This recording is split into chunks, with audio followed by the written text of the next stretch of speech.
कृष्णाय वासुदेवाय हरे परमात्मने प्रणतः क्लेशनाशाय गोविंदाय नमो नमः।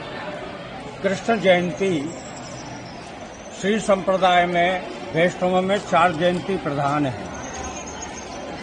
राम जयंती, नृसिंह जयंती, वामन जयंती और कृष्ण जयंती। कृष्ण जयंती में कल भगवान का त्रमंजन हुआ, महाभिषेक हुआ। 5 दीर्घ अश्वनी मधुपर्क सर्वौषधि महौषधि सुमंगली बीजास्तक पंचगव्योदकेना पंचामृत से स्नान हुआ। गंधोदक सुगंधोदक इन सब चीजें, हरद्रोदक इन सब से स्नान होने के पश्चात में भगवान को आभूषण अलंकार पहनाए गए। पहनाने के बाद में महाआरती हुई। महाआरती की प्रारंभ में भगवान का प्रसाद। ये कल रात्रि में 12 बजे से शुरू हुआ था। आज दूसरे दिन नंदोत्सव मनाया जाता है, जो लट्ठा की मेला के नाम से प्रसिद्ध है। दोसाध के लोग आते हैं, भगवान बाहर पधारते हैं कदम बांध पर मुरली गान करते हुए, और लट्ठे के मेले पर वो मल्ल पहलवान लोग ऊपर चढ़ते हैं और चढ़ने के बाद में बार बार फिसल जाते हैं, फिर ऊपर चढ़ते हैं। इस प्रकार से ये मेला संपन्न होता है। हमारे यहाँ जो जन्माष्टमी मनाई गई है, शिंगे मासे सिते पक्षे अष्टम्याम रोहिणी युते सा जयंती विख्याता तन्मे नाम भविष्यति। संग संक्रांति हो, कृष्ण पक्ष हो, अष्टमी तिथि हो, रोहिणी नक्षत्र हो, ऐसा योग बन जाता तो सर्वोत्तम होता। लेकिन इस बार हमारे यहाँ नक्षत्र प्रधान है, नक्षत्र से ही राशि बनती है। संक्रांति प्रधान है। उत्तरायण दक्षिणायन ऋतुओं का प्रवर्तन, विवादिक मांगलिक कार्य भी संक्रांतियों के हिसाब से होते हैं।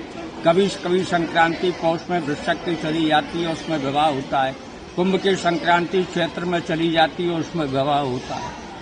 लेकिन इस बार में जो रोहिणी नक्षत्र था वो शुद्ध नहीं था, तो उसमें लिखा है कि ये इसमें शुद्ध नहीं हो तो दूसरी रोहिणी मिल जाए, दूसरी में कर ली।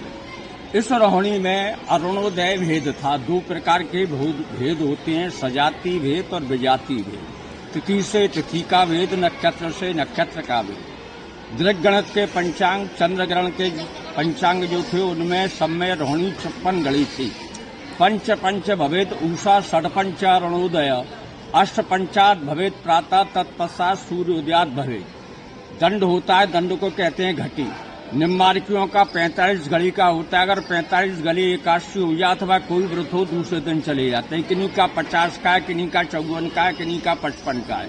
हमारे श्री संप्रदाय रामानुज संप्रदाय में 56 घड़ी का है। वो पंचांग में 56 घड़ी रोहिणी था, इसलिए उसमें भेद हो गया। भेद होने से वो रोहिणी दूषित हो गई। अब उसमें लिखा है कि अगर उसमें तुम्हारे साथ रोहिणी अगर शुद्ध नहीं मिले तो 9वीं के दिन, 10वीं के दिन भी जाया जा सकता है। अष्टम्याम्या नवम्याम्या दशम्याम यद रोहिणी स जयंती विख्याता तन्मे नाम भविष्यति। अगर उसमें तुम्हारे साहब जी के रोहिणी नहीं मिल रहा है, अष्टमी में, 9वीं में मिल रहा है तो 9वीं में लिया जाएगा, 10वीं में मिल रहा है तो 10वीं में लिया जाएगा, लेकिन शुद्ध रोहिणी में ही व्रत होगा।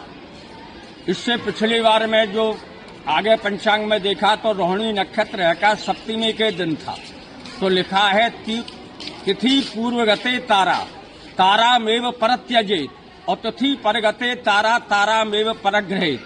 तिथि से पहले सप्तमी में रोहिणी नक्षत्र होने से इसलिए उसको नहीं लिया जा सकता था, और तिथि के बाद में अगर अष्टमी, 9वीं तक, 10वीं तक मिल जाता रोहिणी तो उसको लिया जाता है।